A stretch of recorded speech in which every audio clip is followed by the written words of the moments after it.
దేవుని నామానికి మహిమ కలుగును గాక. మనం యెరూషలేములోని ఎత్తైన కొండ మీద ఉన్నాం.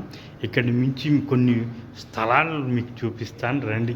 ఇదిగో మీరు చూస్తున్నటువంటి కొండ ఉంది కదా, చివరి మూల అది ఒలీవల కొండ.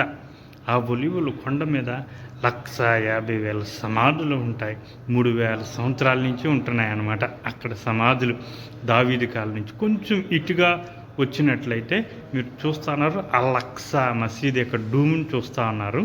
అది ముస్లింలు. ఇది చూసినట్లయితే గోల్డెన్ డూమ్ ఆఫ్ ద రాక్ని చూస్తూ ఉన్నారనమాట. ఈ స్థలంలోనే అబ్రహాం ఇస్సాకును బలిచ్చుటకు తీసుకుని వచ్చినటువంటి స్థలం అదే. దాన్నే పరిశుద్ధ గ్రంథంలో మొరియా దేశము అన్నారు, దాన్నే మొరియా పర్వతము అన్నారు.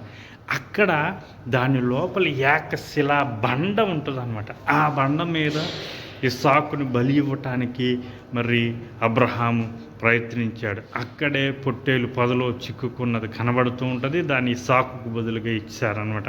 అయితే మీరు చూస్తున్నటువంటి డూమ్ అది బంగారంతో నింపబడింది.